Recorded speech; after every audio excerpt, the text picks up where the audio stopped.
दोस्तों आज की क्लास में हम पढ़ेंगे कीपिंग क्वाइट पोएम, जिसको लिखा है पैब्लो नेरूडा ने।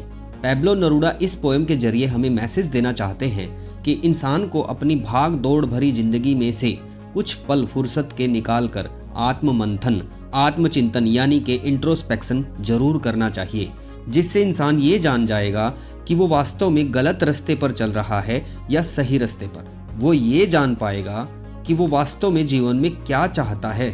ऐसा करने से वो दूसरों को भी अच्छे से समझ पाएगा, जिसका परिणाम होगा आपसी प्यार, प्रेम और आदर्श जीवन।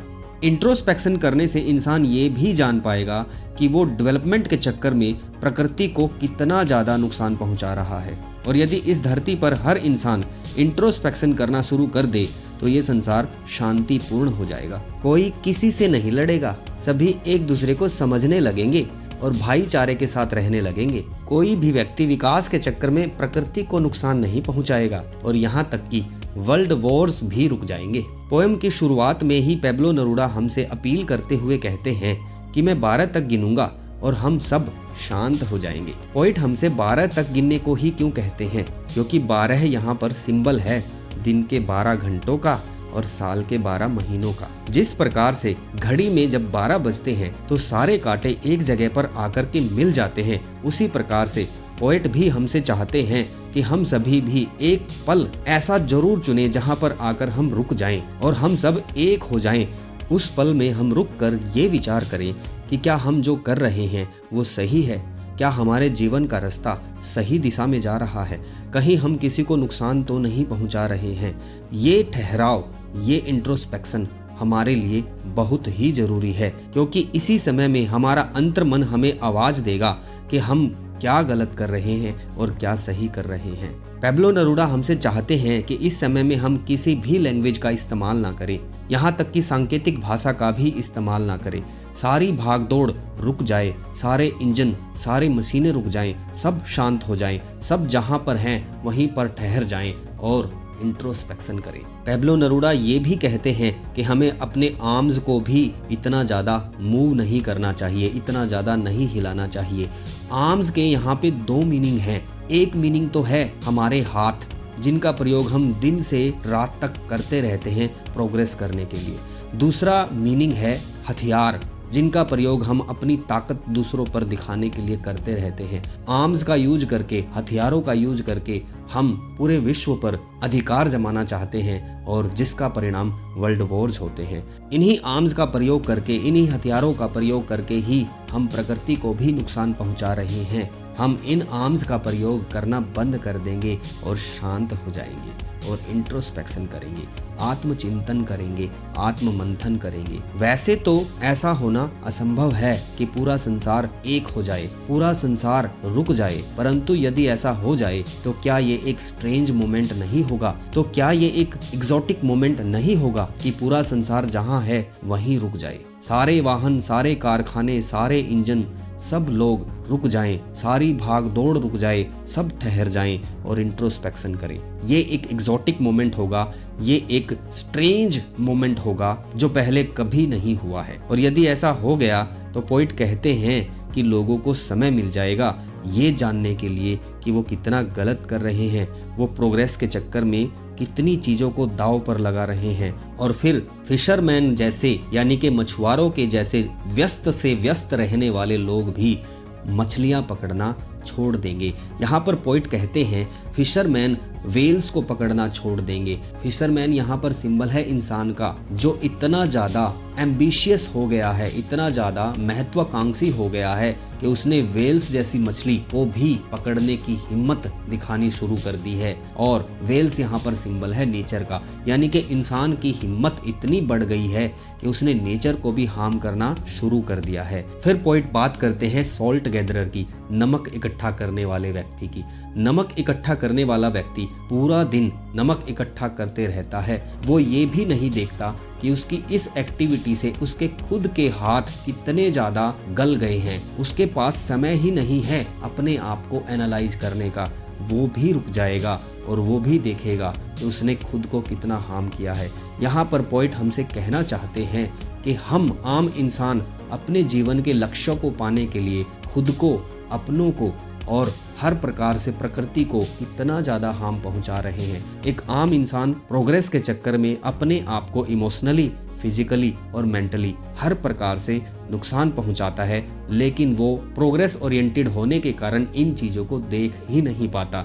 लेकिन यदि वो इंट्रोस्पेक्शन करेगा तो उसे इस बात का एहसास हो जाएगा कि वो अपने आप को और अपने आसपास के लोगों को और नेचर को कितना हार्म कर रहा है। इंसान अगर इंट्रोस्पेक्शन करेगा तो उसे ये सब जानने का मौका मिल जाएगा। और यदि हम सब रुक जाएं तो वो लोग भी जो हमेशा नए नए युद्धों की तैयारी करते रहते हैं, वो लोग जो या तो वर्ल्ड लीडर्स हैं या पॉलिटिशियंस हैं, वो लोग जो हमेशा नए नए युद्ध की तैयारी करते रहते हैं, चाहे वो युद्ध गैस से लड़े जाने वाले हों, चाहे वो युद्ध आग से लड़े जाने वाले हों, चाहे वो युद्ध वर्ल्ड वॉर्स की फॉर्म में हो या फिर वो नेचर के खिलाफ हो, वो युद्ध करने वाले लोग भी, वो नई नई लड़ाइयाँ लड़ने वाले लोग भी आत्मचिंतन, आत्ममंथन, इंट्रोस्पेक्शन करने के बाद समझ जाएंगे कि वो गलत कर रहे हैं और वो रुक जाएंगे।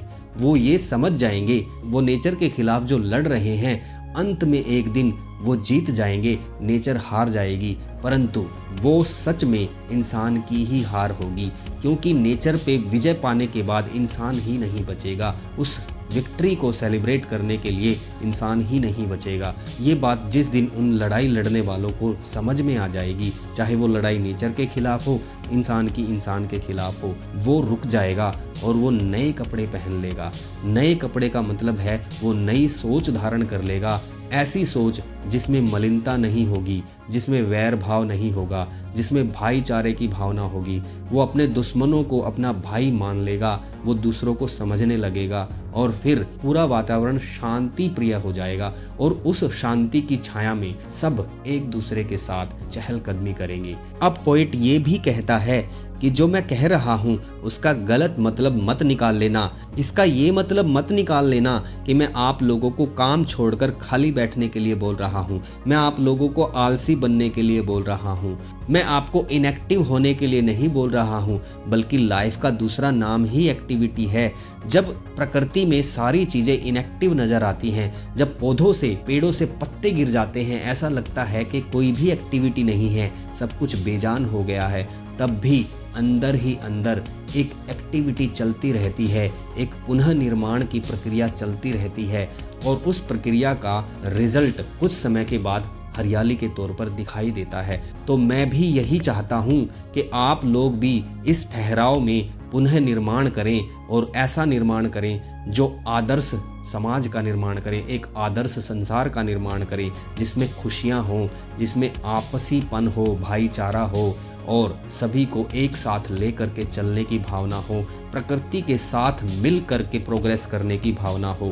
पैब्लो नेरुदा कहते हैं कि इंसान हमेशा से एक ही काम करते आया है, प्रोग्रेस के रास्ते पर बढ़ते आया है। दुनिया ने उसे सिखाया है कि हमेशा प्रोग्रेस करते रहो, हमेशा वो एक ही चीज़ के प्रति सिंगल माइंडेड है और वो है प्रोग्रेस। कि काश हम प्रोग्रेस को लेकर के इतने ज़्यादा सिंगल माइंडेड ना होते और काश हम कभी रुक पाते और ठहर कर देख पाते कि क्या जो कुछ हो रहा है वो सही हो रहा है। क्योंकि ऐसा न करने के कारण इंसान खुद को ही नहीं जान पाता और जब वो खुद को नहीं जान पाता तो वो उस रास्ते पर चलता है जो दुनिया ने उसे दिखाया है और जो कि उसे कभी शांति और खुशी दे ही नहीं पाता। इसीलिए वो हमेशा उदास रहता है, क्योंकि वो इंट्रोस्पेक्शन नहीं करता है, इसीलिए वो डेथ से भी डरता है।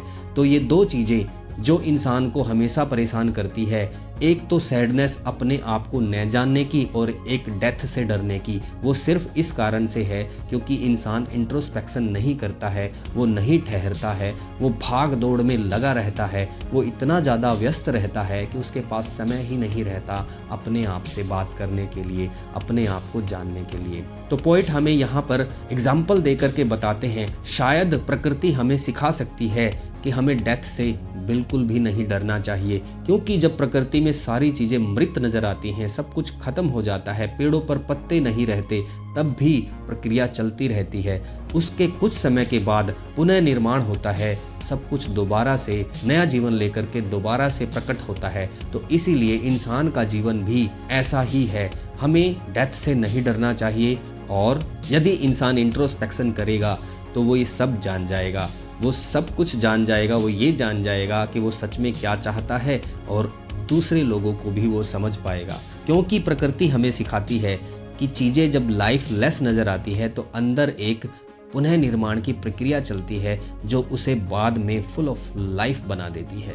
एंड में पोइट ये मानते हुए कहते हैं कि शायद हम उनके मैसेज को समझ चुके हैं और अब वो 12 तक गिनने के लिए कहते हैं और चाहते हैं कि हम शांत हो जाएं, हम सब रुक जाएं, और यदि ऐसा हो गया तो फिर हम सब में से मैं चला जाएगा, मैं यानी कि स्वार्थ और घमंड चला जाएगा और ये दुनिया एक बहुत ही शांति प्रिय खुशहाली भरी दुनिया बन जाएगी।